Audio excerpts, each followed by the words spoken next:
Dear students, today we'll discuss a chapter from class 7th, acids, bases and salts. Before we'll start, let me introduce myself. I am Baren Viswas, PGT Chemistry from KB number 1 Bhubaneswar second seat. Generally in our day-to-day life, we came across so many substances. Some of them are, let us say, lemon, tamarind, common salt, sugar and vinegar. Do they have the same taste? So if you taste them, we'll come to know that they will have different tastes. Let us recall tastes of some edible substances given in the table below. For example, lemon juice is sour in taste, orange juice, vinegar, curd, tamarind, amla, unripe mango, which is also called raw mango, all these are sour in taste. But sugar is sweet in taste, common salt is salty, whereas baking soda is bitter in taste. So that means the things that we use in our day-to-day life, some of them can be categorized on the basis of their taste. Curd, lemon juice, orange juice and vinegar taste sour. These substances taste sour because they contain acids. The chemical nature of such substances is acidic. The word acid comes from the Latin word acer, which means sour. So the acids in these substances are natural acids, means the curd, lemon juice, orange juice, vinegar. So all these are your natural acids. Sometimes they are referred as organic acids. So they are already found in plants or animals. Besides this, there are some acids which can be prepared. Those are called mineral acids because they are prepared from the minerals found on the earth. For example, hydrochloric acid, nitric acid, sulfuric acid, etc. Now what about baking soda? Does it also taste sour? So if you take baking soda and if you taste it, you will not get sour in taste, rather than it will be bitter in taste.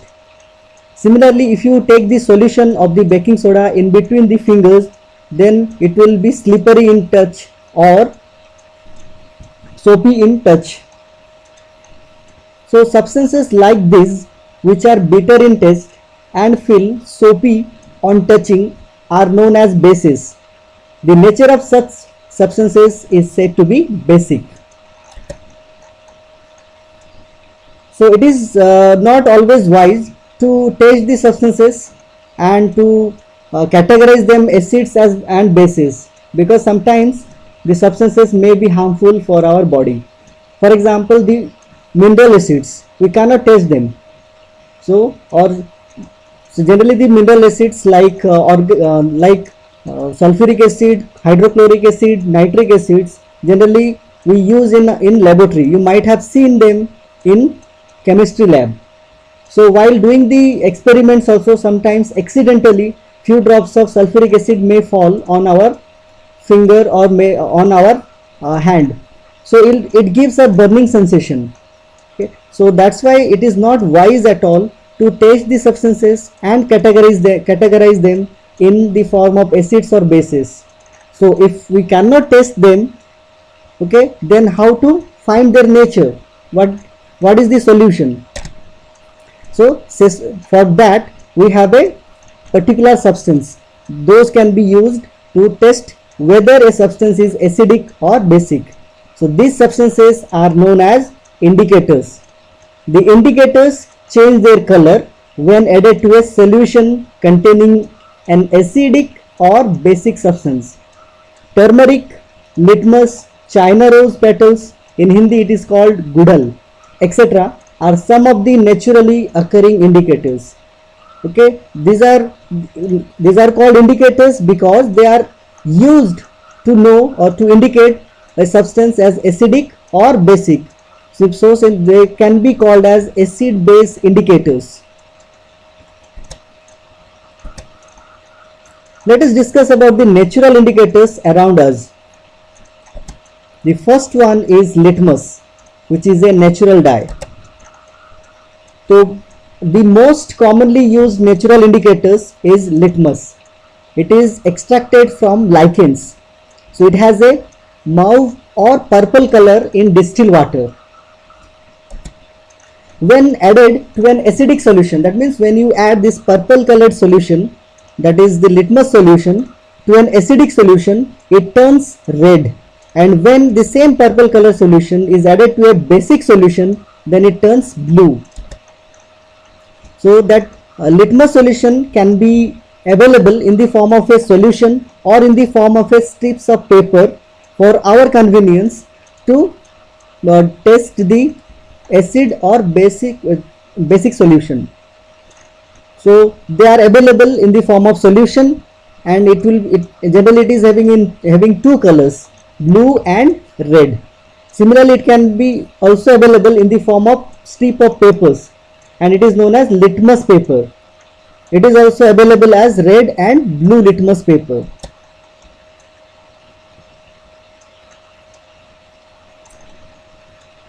If you have not seen the litmus paper, then you can visit the chemistry lab and you can ask your teachers to show it.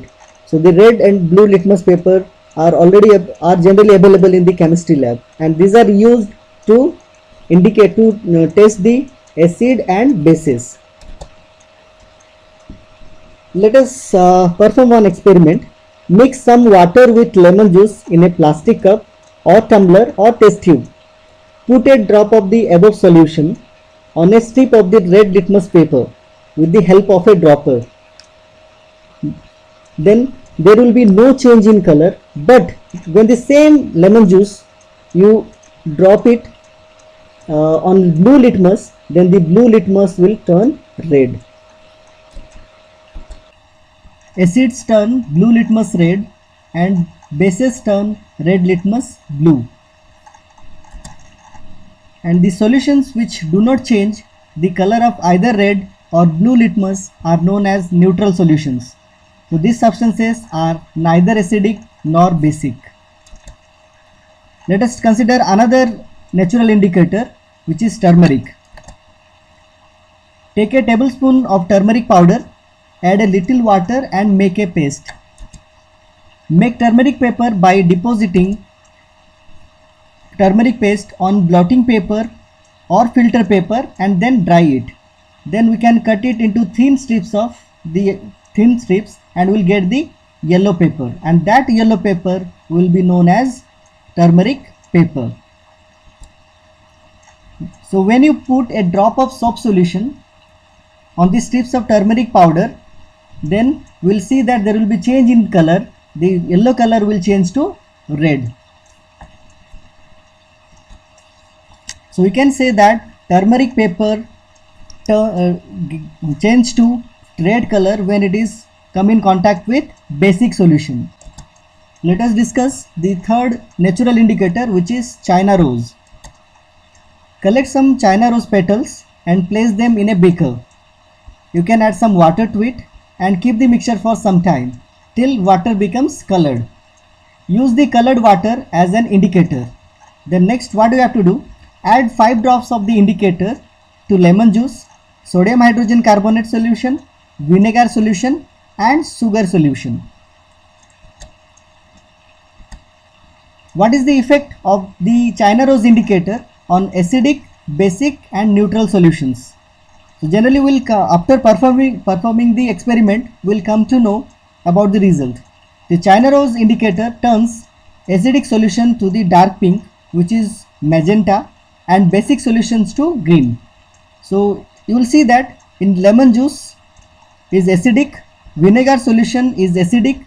So the acidic solution, when you put the China rose indicator, then the solution will turns to magenta, whereas sodium hydrogen carbonate solution is basic, so it will change to green when you put some China rose solution into it, whereas sugar solution is neutral, so there will be no change in the color of the China rose solution. Next, let us discuss the process neutralization. For this, let us do one activity. Fill 1/4 of a test tube with dilute hydrochloric acid. note down its color. So generally dilute hydrochloric acid is colorless. Note down the color of the phenolphthalein solution also. So the phenolphthalein solution is also colorless. Then what you have to do, add 2 to 3 drops of the indicator. So here the indicator is phenolphthalein to the hydrochloric acid that is present in a test tube. Now shake the test tube gently.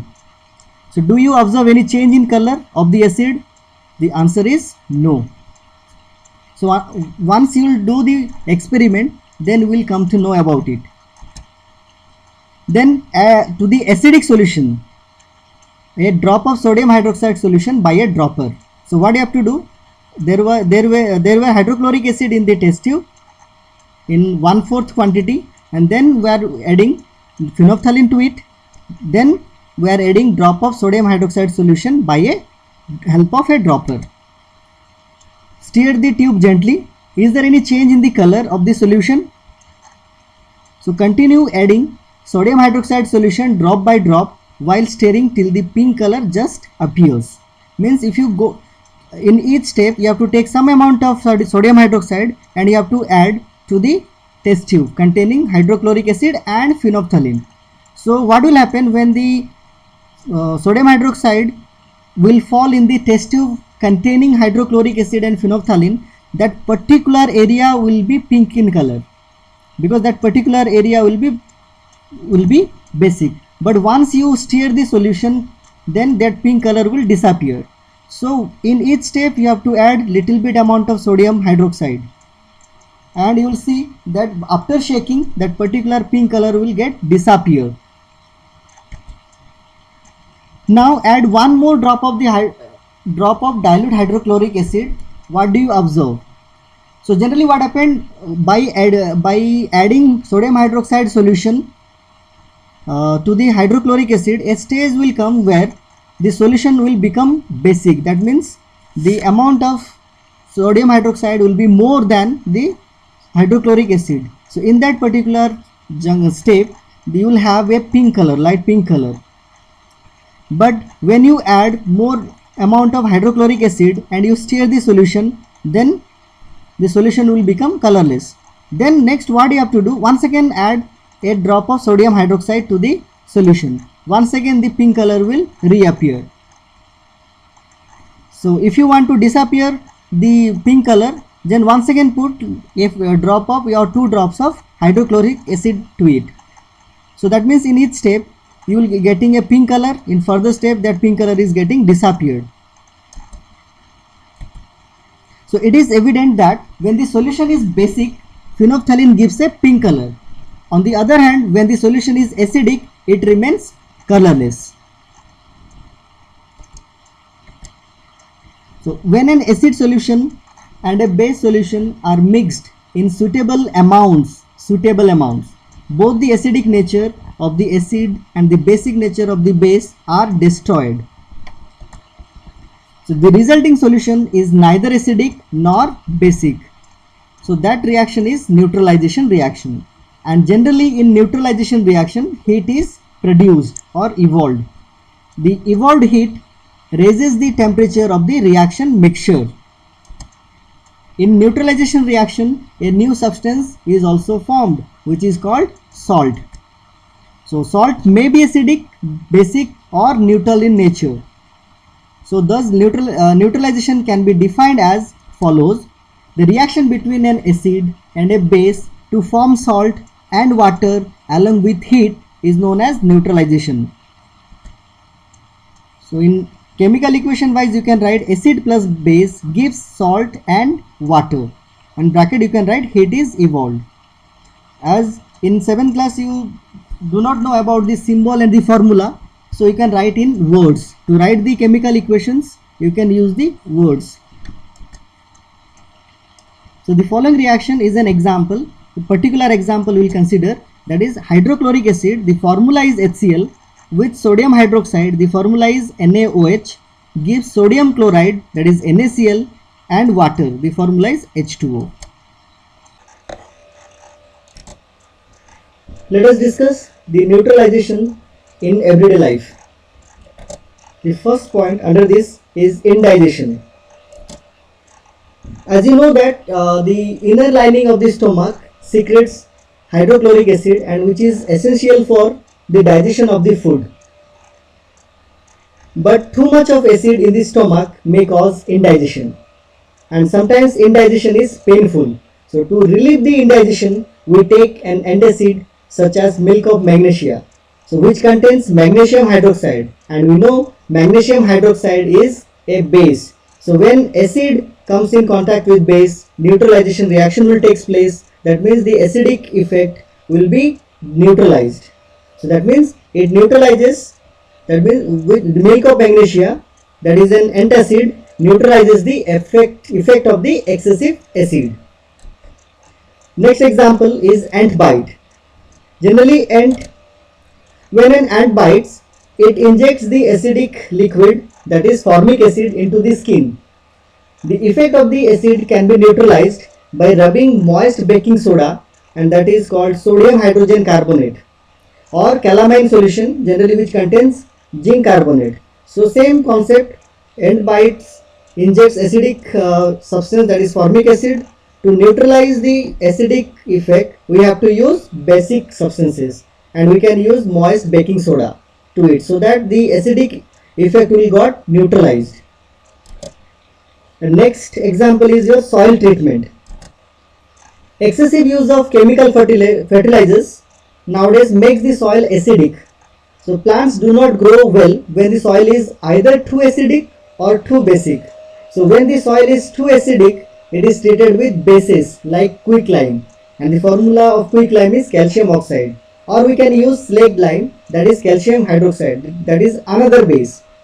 Similarly, if the soil is basic, then to neutralize the basic effect, we have to use the organic matter. That will be that when you add the organic matter to the soil which is basic, then the basic nature will get neutralized. So organic matter releases acids which neutralizes the basic nature of the soil. So it depends upon the nature of the soil, whether it is acidic, then you have to use basic substances. If the soil is basic, then you have to use acidic substances to neutralize their effect. Then fourth example under this is factory wastes. The wastes of many factories contain acids. If they are allowed to flow into the water bodies, the acids will kill fish and other aquatic animals. So the factory wastes are therefore neutralized by adding basic substances.